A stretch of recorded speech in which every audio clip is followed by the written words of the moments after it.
Hey guys, welcome back to Raising Ash. We got another exciting episode right now. I got Emery online, and this is the first time I'm going to be able to do a dual show here. I'm hoping this works out. I am testing this, and I'm hoping to have it up on my YouTube channel. Now, Emery is the one that, Chomp here is the one that actually brought us the Hound Mill deck. He was the first one I saw actually post this on the PokeBeach website, and I was just like, oh, that's cool. And then darn it, like 2 weeks later he just said he took a city with it. So he is the one that gave us that deck. I appreciate that. I mean, and I always see it BB. So we're right off the bat. So what do you want us to call you right now? well, I go by two nicknames online. There's my PokeBeach nickname, which is Sakuri, actually, or Sosori, doesn't really matter. And then there's Roarchomp. You can just call me Roar, I guess. That's what I usually go by. All right, Roar. We're going to go ahead with Roar. So how long have you been playing, Roar? Let's do it. I've been playing for 10 years now. Coming up on 11. Hold on. 3. Hold on. Stop right there. That means you've been playing since you were 4. You're telling me that you knew how to read these cards? Because I need somebody to come over here and teach my kids this. how to read these cards better at this, because that's amazing. I'll tell you right now, that is amazing. So come on, stop. I've only been playing competitively for 3, though. So. Yeah, that's still amazing. That's still amazing. That's absolutely amazing that you've been playing that long. I think I remember taking up the quick decks with buying the quick decks with my kids at Target, and it took me a very long time. So to be playing that long, I find that incredible. So what's your favorite Pokemon out there? What do you like playing right now? Besides that great milk deck you gave us. I appreciate that. I've actually put away Houndoom for the time being right now, just because I don't think the meta is really favoring it incredibly well. Favorite Pokemon? It's a good question. I'd have to say probably Victini. You like Victini? That's your favorite? It's pretty cool. Do you play it competitively, or is it just the Pokemon you like the best? Oh, I just like Victini. I don't actually... I played it competitively once. I played the EX and Dragonite Item Lock, which was a deck, I want to say last... 2 years ago. 2 years ago. 2 years ago? Yeah, it was Dragonite, Garbodor, Victini, and what you used was... There was no Double Dragon back then, and it was a Stage 2, and it did 60 damage. It was basically Quaking Punch. Oh, okay. Except I think it took 3 energy. Yeah, so what you did was you used Victini to power up Dragonite, and then you played Garbodor. Oh, okay. So it was basically just Seismitoad, except you're doing a little bit more. You had Silver Bangle back then. I don't think you might have had Muscle Band, but anyway, it's not important. So that's the only time we used Victini. Okay. Okay, so yeah, I know last year when we played, some people used it as a charge card, a Victini. Mm-hmm. They would put it down. That's what I used it for. It was just a charge up, and back then, Virgin was a huge deck, and so Virizion Genesect EX. Oh yeah, that's a good counterbalance. Yeah. So that was my. Its V create did 50 plus 50 if they were an EX, and then or that wasn't the attack, but. Yeah, I know what you're saying. It did 50-50, and then it did 200 to EXs to knock out Riz. Wow, that's pretty trick deck. That's cool. That's cool. So, when you're playing Victini, because, I think I've only played him once. I actually only have one Victini. And so do you have a full art Victini?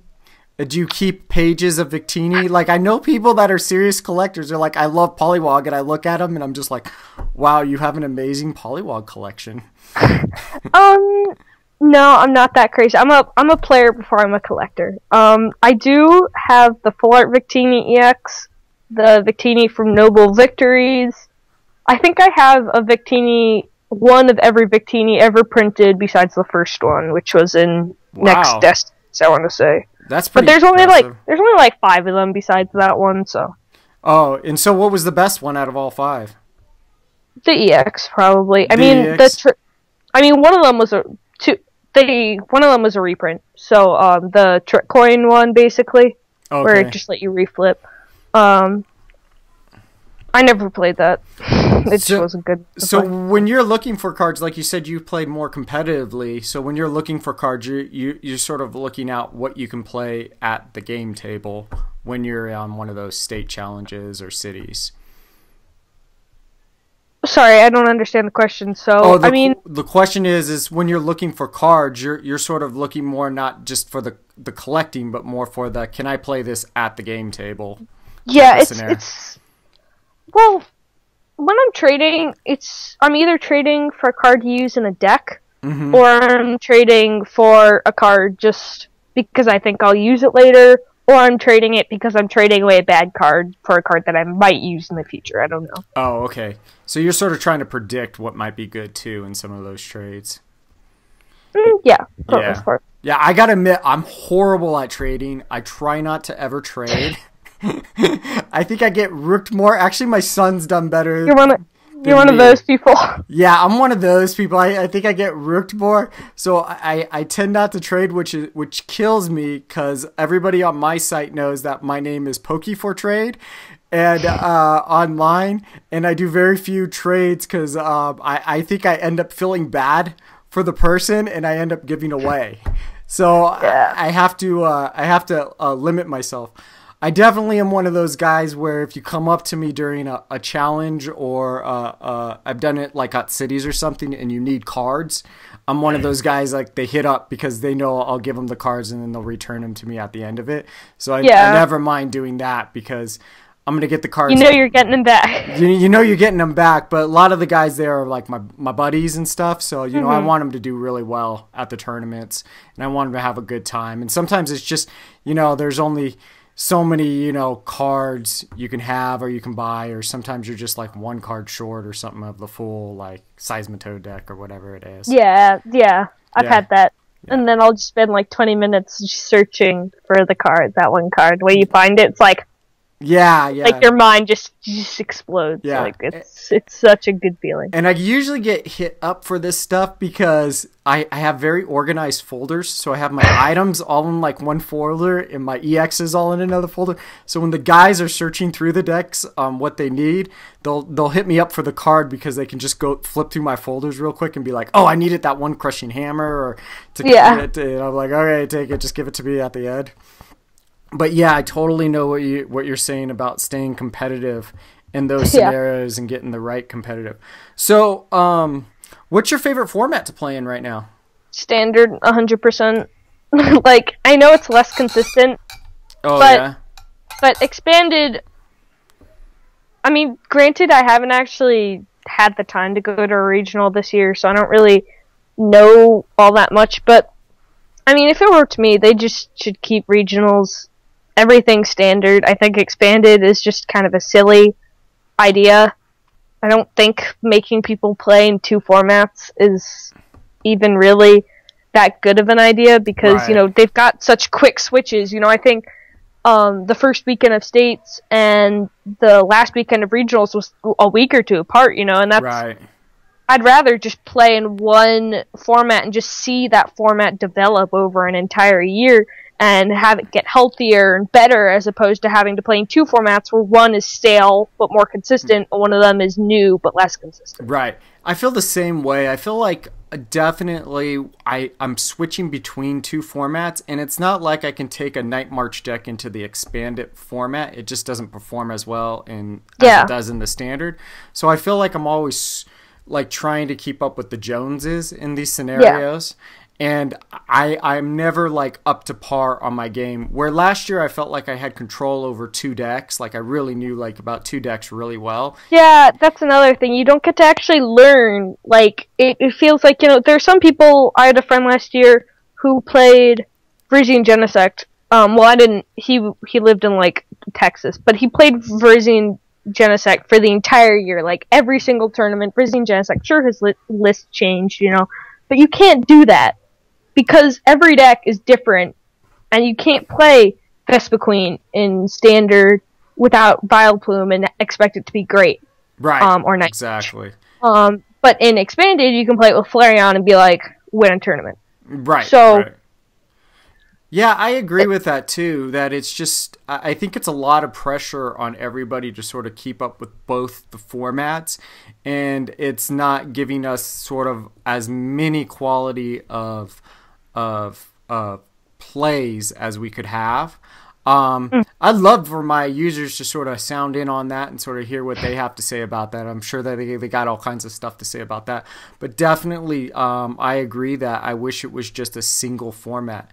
I did talk to some professors about it, and they say that in Japan they play like 3 or 4 different formats a year. Yeah, they play Black and White on. They've been playing Black and White on for 3 years now, 4 years.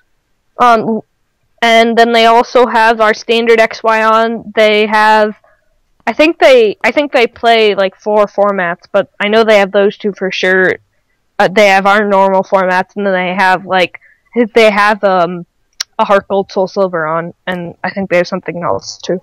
Wow, I think that just hurt my head after you said all that. It literally just like blew my mind right there. That was impressive. I think they're, yeah, I could be wrong. You could go out and fact check me, and I could be completely wrong. I had no idea. Yeah, no. The professors were saying sort of the same thing along your lines about those type of formats. So I was really. I mean, they have various cards banned in certain formats because obviously there are cards from Heart Gold Soul Silver which you could use and just like break the game, kind of like Shiftry at the. Yeah, we all love that card, don't we? I mean, no. But because, they don't release cards 4 years in advance and expect them to combo it with some card later, so. Yeah, exactly. It's just, to me, I think it's a lot for, especially the younger juniors, to even grasp. I know my son, there's definitely a different way of playing style when you're chlorising for 14 cards versus birching for possibly maybe 7 or 4. So there's just, to me, it's a lot different play. I mean, yeah, I'm just not a fan of Expanded in general. I feel like, I know Pokemon isn't making any money off of it, but for people who are just, I know last year a lot more players came in because of the lowered invite. A lot of people came back, Right. And those people come back and they've probably sold their cards, given them away, and then they're like, I need cards from 4 years or 5 years, however long it's been, and that's, a good, off the top of my head, I think 21 sets, so that's, Right, it's really expensive. That's almost, 2,100 cards, and obviously you're not going to play every single one of those cards, but, exactly. I'm ordering my 3 Veltals or something, that's going to set you back, like, $60-$80, it's especially depending on when you order them, and so as a result of that, it makes it so much harder for people to understand the 2 formats and kind of get back into it. So right. So speaking of invites, where are you with yours? I'm at 40 out of my 250, so I have not been to any regionals this year.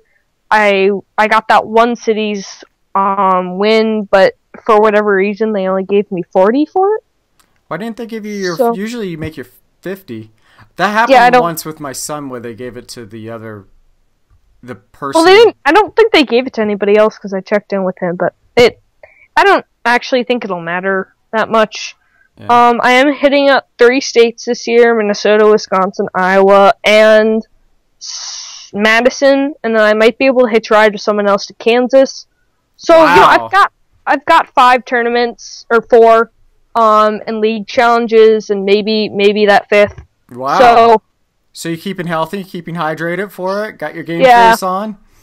Well, when you play, I play a lot of tennis, and so as a result of that, hydration is always, like, first priority.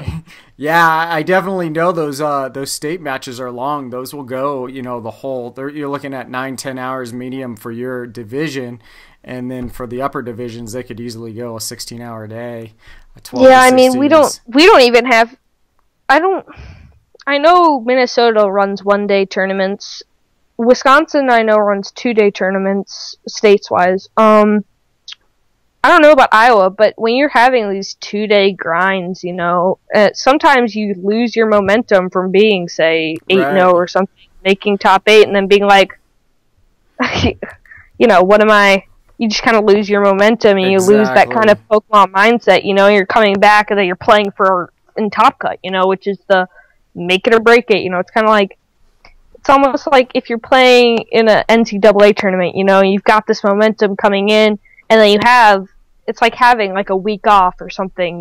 Yeah. And then being like, I'm supposed to play in the semifinals now. Yeah, and it's all about momentum. Yeah, you're right. It's all about momentum and keeping that luck going and sort of hitting that stride. And thinking, keeping it together. Exactly. So speaking of momentum in decks, and getting that going, we got the power rankings in from Chizard Lounge. And what do we have? We have Night March, Yveltal, Seismitoad, Mega Manectric, Vileplume Vespiquen, and Greninja Break. So do you see using any of those decks in your future states? I might default to Night March for Wisconsin in 2 weeks if I feel like it's really the strongest play and I test draw with it a little bit more. Obviously, I'm playing my first states tomorrow, so chances are I won't actually play with that. So, no, I don't see Night March. Yveltal, I'm assuming that's YGZ or Yveltal Gallade Zoroark. Yes.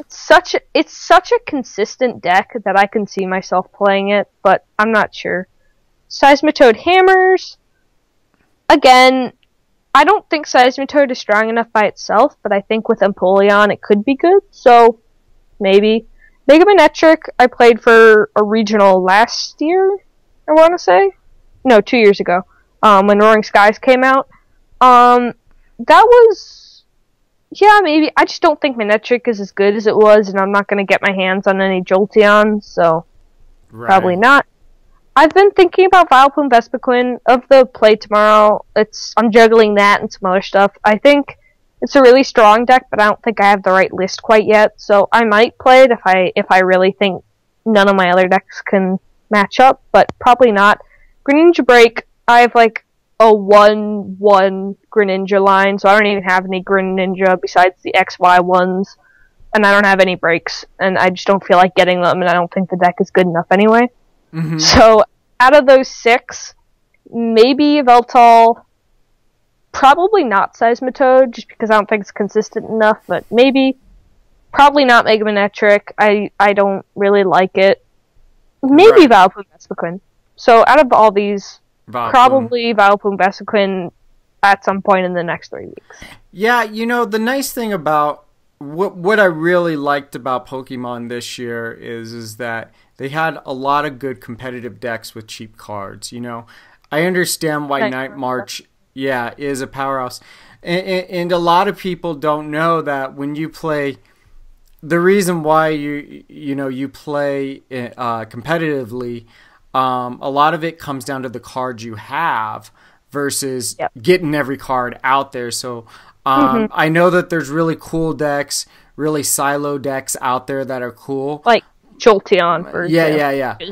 But it'll set you back $120 to get 3 of them. 3 of them is gonna be $90. So or 2 of them even is gonna just eat. It's so expensive right now. Yeah, so they're so expensive. But I like how you're sort of maneuvering yourself and saying, "Hey, these are the cards I have. I want to play these decks here. Let's see how I can maneuver these decks around other decks." Because these are the cards I have. I like it when people go in sort of with that sort of craft to it and saying, I don't have every card in the world, but I have these cards and they can make good decks, and how do I play with these cards against these decks? I think that's always interesting when it comes down to it. Go ahead. Oh, yeah, I don't expect Jolteon to be big. So, again, I don't think it's worth playing it because so many people, almost everybody I've talked to is like, I need a tech for Jolteon. I can't play this if I'm not playing Jolteon. This entire deck is a counter to Jolteon. And I'm just thinking, I'm expecting to see more Jolteon and more Seismitoad because of Night March's utter dominance week 1. Right. But, that's not... I have a few different plays. 2 of the decks I'm playing, Mega Mewtwo Y and Vileplume Vespiquen don't care about Jolteon. Yeah. And the other one is Wailord. Right. So... Exactly. Yeah, it's not a big deal either. My son wants me to get the cards for Wailord. And I'm like, I like free Wailord, but I'll make it work. Yeah, Wailord's definitely a beast, especially if you get in the right tournament with it, and you can really deck some people out and mess up their game obviously, plans. it doesn't work in cities because you've only got that half an hour. Yeah. And you're not going to ever finish a game unless you have a heavy Bunnelby focus. I mean, I'm playing it with... My Pokemon line is really weird. It's 3 Wailord, 1 Bunnelby, 1 Lugia, and 1 Aegislash. Oh, okay. And then I play 2 DCE. So Lugia is to counter Yveltal. If they put on like 13 energy on a Yveltal, then you can just wipe off all their energy. Oh, yeah, that's smart.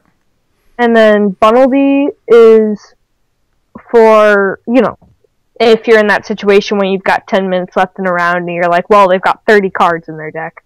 You can just Lysander, Headringer, Team Aqua Secret Base, and mill them. Stick them there, sort of. Yeah. And the Aegislash is specifically for Night March and Vileplume Vespiquen.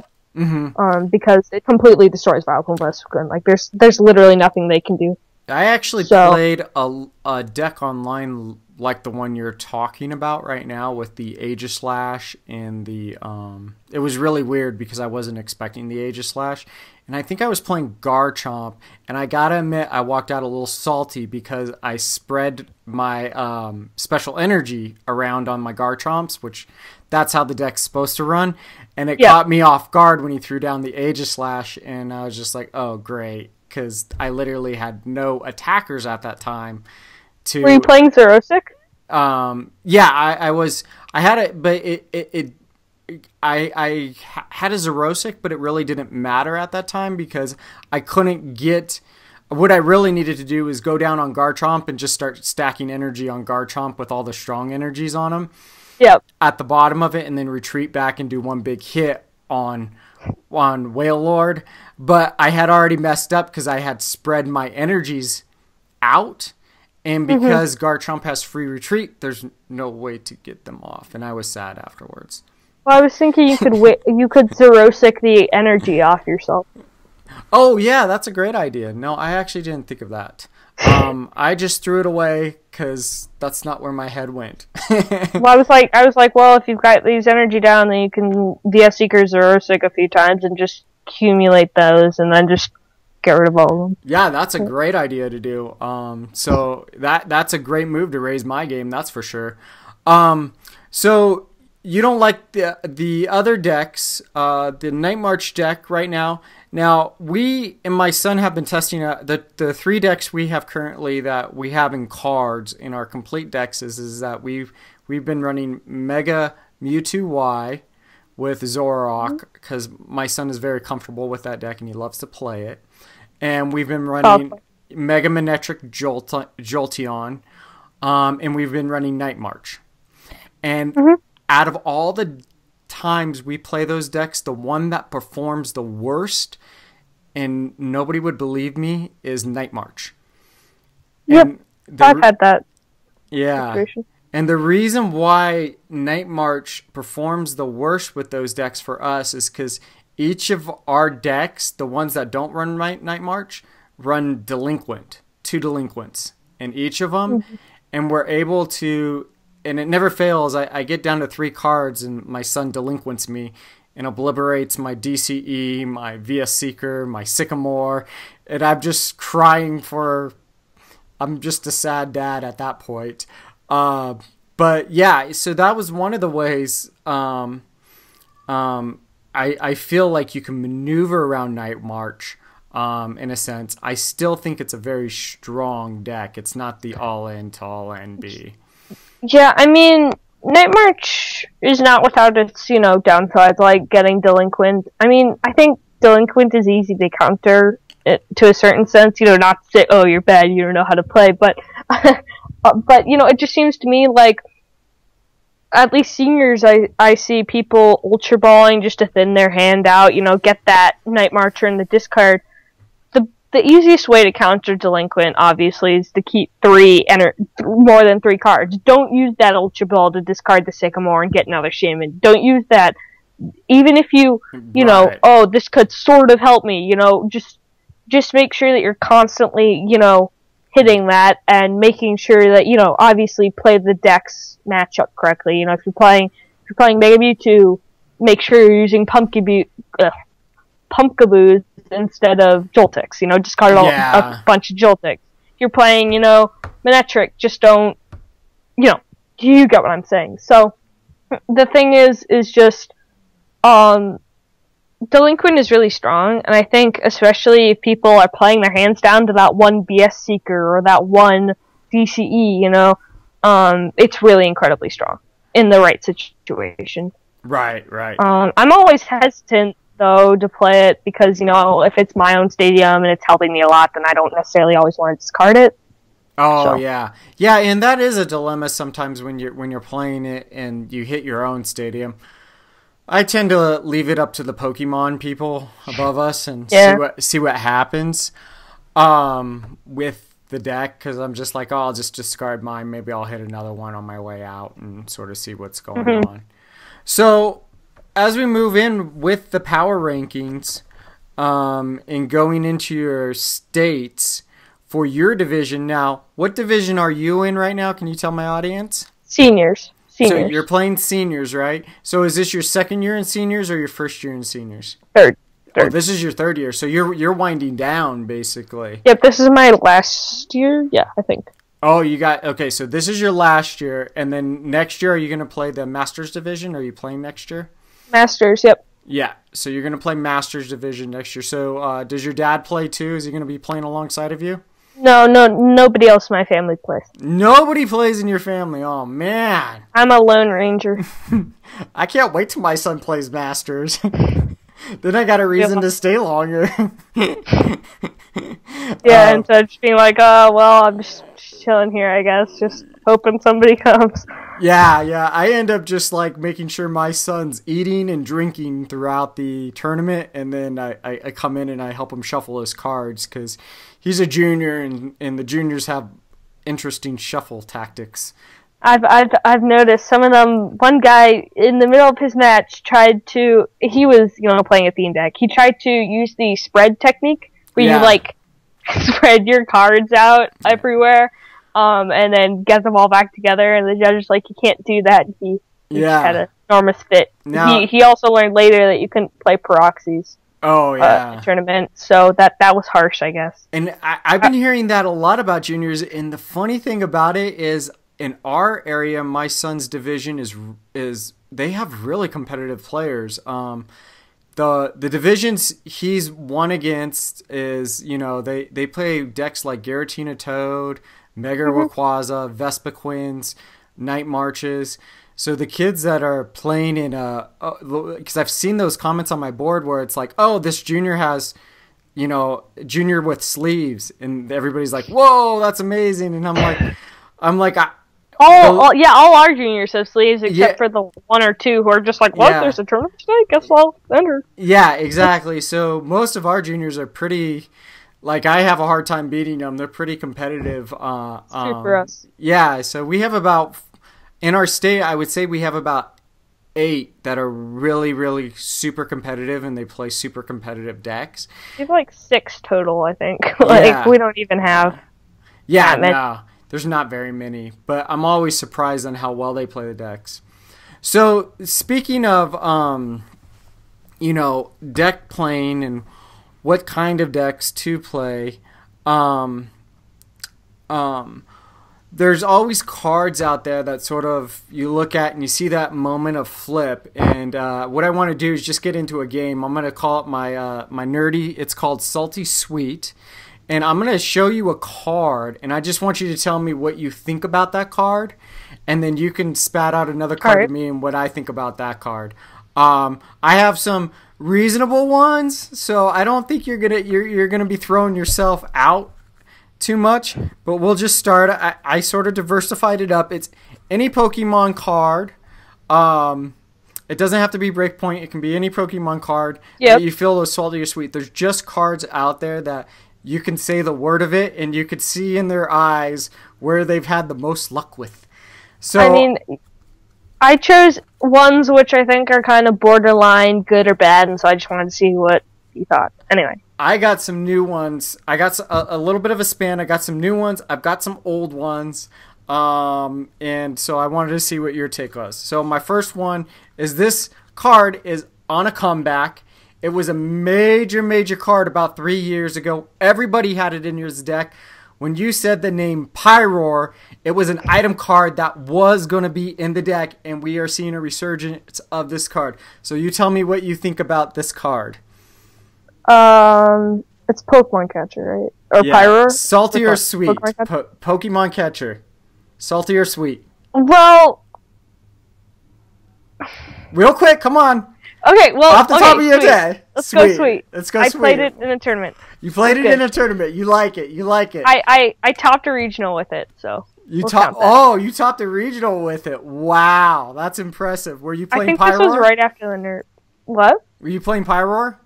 No, I was playing Yveltal with roller skates and Electrode. Oh, actually. wow. Oh yeah, that's a really good deck. Stack some energy on there and start wiping people out. And this was when Dark Patch was legal too. It was next Destiny Zone. Oh wow, so you just got to really go on the roar with it. Yep. That's awesome. So my next card is a completely new card. It just, matter of fact, released. It's only about 3 weeks old, but people have been talking about it a little bit, and I've been seeing it on sort of the Masters boards talking about to use the card, and I'd like to get your take on it, if you've tried the card or if you haven't tried the card, but your first instinct about the card. This card is Olympia. It's switch your active Pokemon with one of your benched Pokemon. If you do, you heal 30 damage from the Pokemon you moved onto the bench. And it looks like this. And this card I've been hearing a little bit about, and people are starting to see. I'm starting to see it in decks here and there. What do you think of that card? Salty or sweet? I'd say salty. I don't think it's good. I'd rather just play Switch or AZ. I don't really think that healing the 30 is that big of a deal, and I'd rather just play Potion instead of wasting my supporter for the turn. Fair enough. All right, this card is a newer card. It is something that Pokemon's attempting. It's never been really out there before. It is charging cards up faster than ever before, and it is creating sort of the crushing hammer incidents, sort of where it's not becoming that critical of a card as it once was. So, what do you think of Max Elixir? Sweet. I like it a lot, but I found it to be kind of inconsistent with 7 or 8 energy, so. Right. It's nice. I like it with Kyogre decks. Nice, yeah, big it's a lot of fun. 12 energies in there, and you're going to pretty much hit every time. Mm-hmm. All right, salty or sweet? This card is a card that came out about 9 months ago, I would say, around there. It's really creating the Stage 2 game. It's making a lot of relevance in the games. We are seeing a lot more. And matter of fact, the card is with one of the power ranking decks. And it is called Forest of Giant Plants. Salty or sweet? I gotta go with sweet purely because I haven't ever played against a Vileplume deck. But I'm sure if I'd ever played it my entire life, it would have been salty. But, right now it's sweet because I'm still clean without having to actually play against it. I'm completely salty about that card, and I hate it. I have lost more games on that card because of a first turn Vileplume than I have on any other card out there, short of Hypnotoxic Laser. All right, my last card is a newer card. It released a couple months ago. It's a card I thought that would really sort of change things with the water decks, but I'm actually not seeing it played this much, and I think it's because of Vespiquen. But I want to get your take on it. Salty or sweet? We have Palkia EX. Salty. I don't think it's actually that strong. The thing that made Brazian so strong was its 50 damage output and having Genesect. Palkia has no strong partner to work with. It just doesn't. The type doesn't matter. Yeah. And what's up with the retreat cost of 2? Virizion had a retreat cost of 1. And also Virizion had Sky Arrow Bridge. Yeah. Which made a big difference. And else, it just doesn't have anything to accelerate it onto. Yeah. I think you're right about that. I think that the water decks are shy of sort of that big, quick hitter somewhere. I mean, what made Virizion was so good was Genesect. So. Yeah. And Genesect's metal. Thank you, Pokemon. Virizian's got that ability too, and Palkia just doesn't have it. Yeah. And I think they threw in, they thought the retreat would be okay because you're going to go to Palkia and then retreat back with the new Mamphy. But everybody seems to like to wipe Mamphy out like second turn. So it's because it's 110 HP. Yeah, it's 120 HP, so you just sort of sit around and wait for it to get wiped out. Yeah, so the players are on to it. And if Manaphy had Night Spear, I'm sure it would be better, but it doesn't, so. Yeah, exactly. So what do you got for me as your 5 cards? So this is a card that came out last year. It got a lot of hype coming up to it, and then it kind of fell flat. People talked about it a little bit this year when Standard wasn't really new. It's Medicham from Primal Clash. In case you don't know what it does, it's got that alpha trait which lets it attack twice. Stage 1, 90 HP.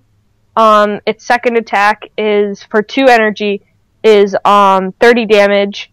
But what you can do is you can strong energy, muscle band, fighting stadium, attack twice and hit them for 180. So I don't know if you've ever played against it, but salty or sweet. I am going to go with salty because I've lost a lot of games to Medicham. It actually, the way I have it online, I don't actually have the deck in life, but I do have it online. The way I play it is and expand it with Selby, and then Selby can do the extra damage. I've probably lost more games to Medicham, not because of Medicham, but more because I always get stinky draws whenever I'm playing it. It's just I don't hit anything, and I'm always killing myself because I'm like, I got 4 Trainer's Mails, I got 4 VS Seekers, I got Battle Compressors, and none of those cards seem to come up. I get like a Sycamore and 4 Ultra Balls and a Pokemon, and I'm just like, that's why Medichamp's salty to me. It's horrible. Sounds like me. All right, this is a relatively new card. Came out in Breakpoint, I want to say, I think. It's an interesting card. It doesn't actually have... It's not seeing a lot of use right now. Psychic's Mind Reading. So what this card does, in case you don't know, is you get to look at your opponent's hand, and then you discard as many cards as you want from your hand and draw that many cards. Right. Totally salty. Are you kidding me, Pokemon? We need to come up with, like, a better supporter than N and Psychic Reading, okay? You got N... We've been there, we've done that. There's no need to release it again. Can you come up with a better supporter? I'm praying that Pokemon sits down with its engineers and really thinks about how they want to stay with the anime and keep their fan base happy, plus stay with the cards that don't discard your entire hand in order to pick up, 2 cards. I mean, come on. It's a crazy card. No, I'm totally salty about that card. I don't think it's a great supporter. I think it's fine in Vileplume Vespiquen under item locks. You could discard all these Pokemon from your hand, but otherwise it's not a great card. Yeah. This is a card which we discussed earlier. It's pretty controversial. Some people really think it's great. Some people think it's awful. It shouldn't be played in any deck. It's relatively new. Delinquent. Oh no, I love Delinquent. I'm going to give that a sweet. That's a 2 thumbs up. I'm a strong believer that that people are very it was last night somebody got really upset at me about playing Delinquent. He called me unhonorable. That was his term. Playing delinquent. Is he like a knight or something? Yeah, he was very. He said it was an unhonorable play. He was very salty about it. But you know, I apologized for it. But take the win, man. Take the win. I just took the win. But it's a type of card that, you know, that forces players to play carefully, and I like that. I think Night March is very, in other decks, players tend to play very without restraint with. Yep, that would be me. Yeah, and they go all in on it. And it's one of those type of cards where you just throw out and you're saying, hey, I'm watching you. Like, I got you a little bit in check here. I'm watching you, what you're doing. And, you know, it's your fault that you went down to 3 cards. Or less. Yeah, or less. And it's not my deal load. So I think it's a totally sweet card. I probably play 2. I've gotten more use out of it. I've taken Hex Maniac out and I've taken Zerosisic out because I find that players actually play very aggressive, and it's a non-expecting card. They just don't expect it. So I play it in my Mewtwo decks, I play it in my Manectric decks, and they're just not expecting the card. It's a sneaky card, and when you're battle compressoring things in, you know, you just toss that card in, you throw it out. They've already played down their whole hand. They're usually sitting on a VS Seeker or a Sycamore or DCEs, whatever they want to play next turn, and you throw that out, and it really catches people off guard. I think it's a very sweet card. Now, especially because people play so many cards down for Shaman. Exactly. They Shaman, then they'll play themselves down to, say, 4 cards or 3 cards. Yeah, and I don't understand getting on that. And Delinquent's not a draw support card, but I really don't understand the argument that we don't have enough draw support. I think this is the first time in Pokemon history that you can actually draw your entire deck on the first turn down to 8 cards. And I've decked myself out in the first turn. Yeah. But it's not hard. And on boards, I always see people saying there's not enough draw support. I'm like, I don't know where there's not enough draw support at, because people are just seems... I understand what they're saying, though. I mean, I'd rather have a card like N, which provides solid draw throughout the entire game, as opposed to Birch, which you could just Birch to 4 and lose. Yeah, but to me, it just seems like so much so many cards you can go through. Like, N's just more icing on the cake. To me, it's just like getting some... But, for example, if you're playing a deck like Mega Mewtwo, for example, draw support-wise, you're not going to be able to play those 4 Acrobike, those 4 Shaman, which allow you to draw through, or those 3 Battle Compressor. You'll play Battle Compressor in Mewtwo, but you know what I mean. You're not going to fit in all those draw discard cards like you would in Night March. Right. Fair enough. All right. What else do you have for me? This is a card which has seen a little bit of play, only as a one-of, but I think with Bronzong and Max Elixir could really be a great card, but nobody's really stepped up to it. I've seen it a little bit here and there. Lugia EX. Oh, I got a great deck. It's totally sweet. I run a funny deck with Lugia EX, and I don't know why people... I know why people don't play it. It's because of Manectric. It's the Manectric scare. But it's one of those great cards that really, you know, you can do a donk with on first turn. Yep. You know, you can donk people out on first turn, especially if you're playing the Muscle Band with it, because it's going to do a 60 on the first turn, even if the card doesn't, even if they don't drop an energy. So it's a great card to take a Roarid with on your, you know, going in and on Max your... Elixir, too, can have some fun with that. Mm-hmm. I play it with Togekiss. That's my secret. Mm-hmm. The new Togekiss, because you can attach any energy with it. So you can attach a DCE if you have it in your hand. So going into the next round, you could actually attach a DCE and then have a Fairy Energy attached to it. And then retreat your Togekiss with the Stadium card and bring that up. And now you're hitting for 20, 40, 60, plus your Muscle Band 80, plus whatever the other guy's energy is. So pretty cool. So I play it with Togekiss, and it actually does fairly well online because it gets a lot of quick donks. It's a donking deck. Yep. So against the Garchomp, it does really well with. Against the Greninja decks, it does really well with because it's really fast. So it just depends on the decks you hit with it. You know, I've been testing Latios, which gets donks a lot on Night March, Bronzor, Combi, Oddish. yeah, yeah. Anyway. I think it's an absolutely sweet card. I'd love to see it get played more. I get why people aren't playing it more because of the Manectric scare, but a great tech card. Next year, maybe, after it rotates. Anyway. Manectric's never going to rotate. Didn't you know that? Never. So, final card here. That's my favorite card. Final card here. It's a controversial card. People have different opinions on it. It's very similar to a card from the Diamond Pearl era. Some people say it's the best card in the format. Some people say it shouldn't be played. Some people say it's breaking everything and that it should be completely banned right now. And that card is Time Puzzle. What do you think about it? I just been playing with Time Puzzle all this week, so it's very sweet. Yeah, I think it's a pretty nice card. I had not played with Time Puzzle. And Time Puzzle was getting played on me, and if you would have asked me last week, it would have been a very salty conversation. But this week is a pretty sweet card. I'm into Time Puzzle. I've played it with the Night March deck, which I think it's absolutely perfect for. Why you wouldn't run that with the Night March deck, I'm not sure. It actually does really well with that. I like the ideal that you have to get 2 in your hand. It's actually, it's not that hard, but it's hard enough to get 2 in your hand. You do have to sometimes make that sacrifice to get the 2 in your hand.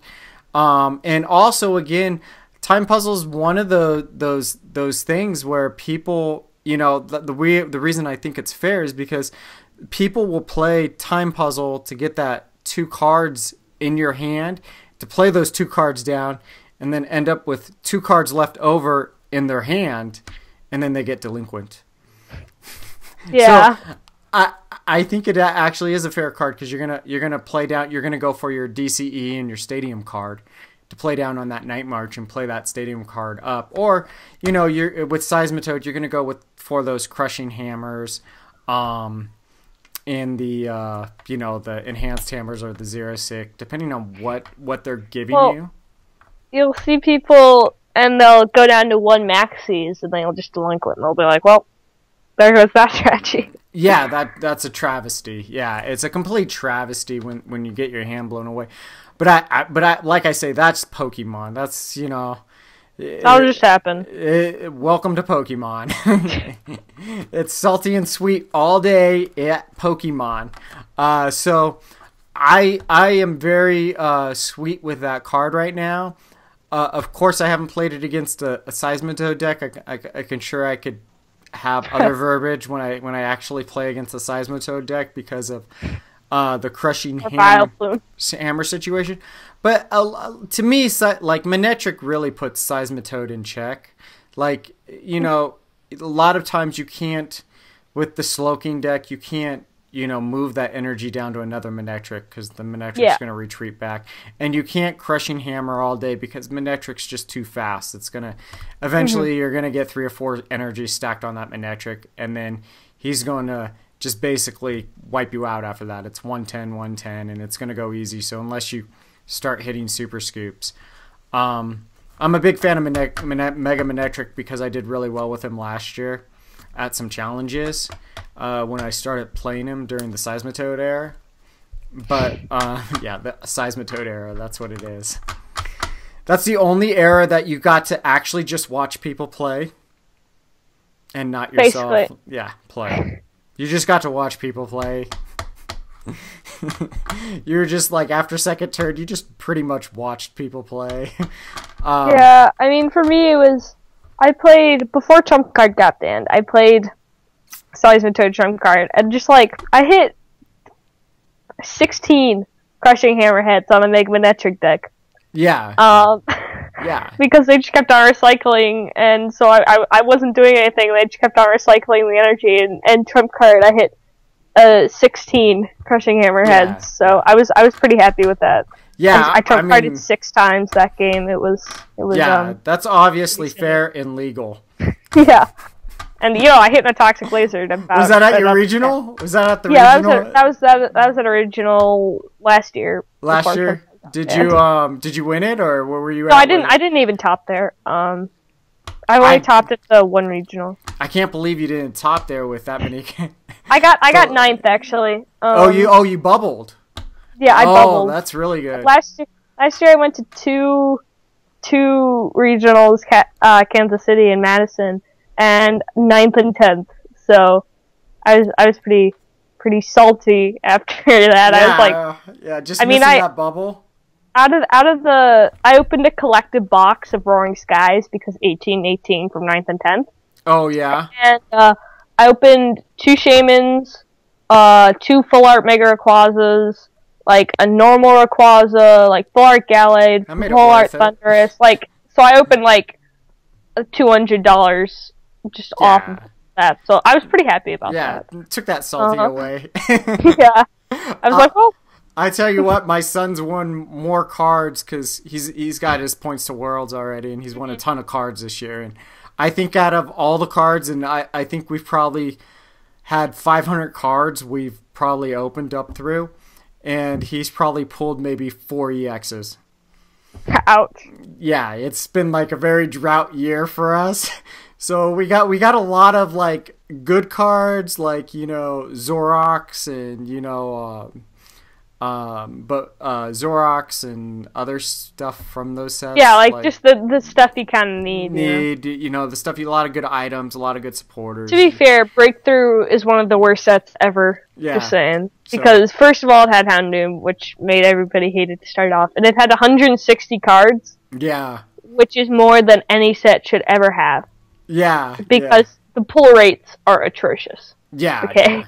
Like, I opened 3 boxes, and I opened like 10 EXs in 3 boxes. So that's like, I've opened 7 EXs in 1 box. That's awesome. I want you to open my boxes from now. I got you. You got me? I got you. We're gonna have to do box send pulls. them to me and I'll just send them back. Yeah, just blow on them a little bit.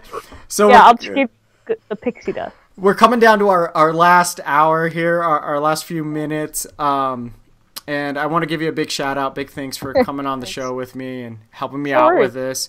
Let's come back and have fun. And hanging out. I want you to come back and help me through Pokemon, as I know very little and I play really hard and I lose. I win very little. That's what I wanted to say.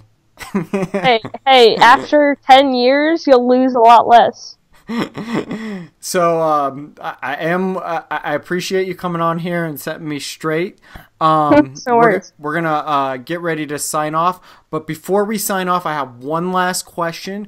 I want your take, because they've never really done this. What do you think about the way they're presenting the Generations packages, where you can't really buy them in boxes and you have to go out to the stores and get like the mythical, or you have to get you have to get the collections. The collections. So what's your take on the way the Generations is being presented to us? Well, they are releasing an Elite Trainer box relatively soon. Of Generations, in case you didn't know. Oh, so, I did not know that. That's news for me. So yeah, wow. That's coming out relatively soon. I saw that on Poke Beach as well. But I'm not a fan. Like, why couldn't you just release it as a set and then put the cards in there? I think it's a really silly way of doing it, especially because it's not even that good of a set. You know, it's kind of I'd rather you release packs of it like they did with I think they did that with Dragons Exalted when that came out. Right. A very old mini set. Where they actually let you buy like half boxes of it, I think. Right. As opposed to this, where you can only buy packs in the boxes, which, you know, that's 90% of the reason Jolteon is, you know, as big as it is, because there's only such a limited supply. I'd rather just see you let boxes and individual packs be bought. Obviously, you know, you can buy them from whoever sells, you know, generation packs on eBay or whatever, but it's just, I think it's a silly way of managing it, because obviously there's the whole supply and demand where, more demand means more supply, and, you know, get that it's a good way of milking it. But at the same time, if you're releasing it once a month, that is incredibly slow. Like, you will run out after 10 days. Right. Right.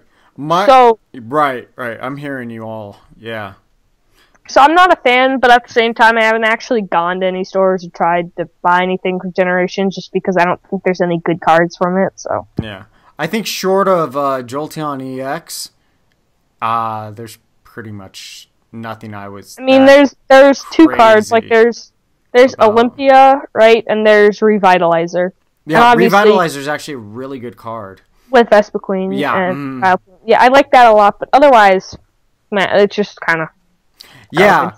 So I agree with you. I actually bought my sons for their birthdays. I bought them 2 Charizard boxes and 2 Mythical Mews, and that's what they got for their birthdays. And one son, swear this happened. I should have got this on video. One son got a Mythical box and a Charizard box, and the other son got a Mythical Mew box and a Charizard box. One son pulled 7 EXs out of those boxes, pulled 7 EXs out of those boxes, and my other son, my one that plays competitively, my other one, the one that usually you guys see on the Raising Ash show, that son pulled none, 0, zilch. Not 1 EX came from any of those boxes.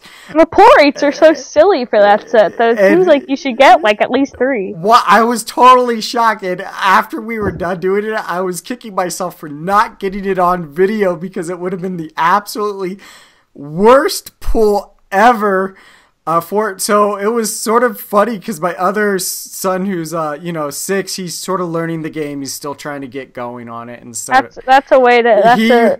He was on cloud 9.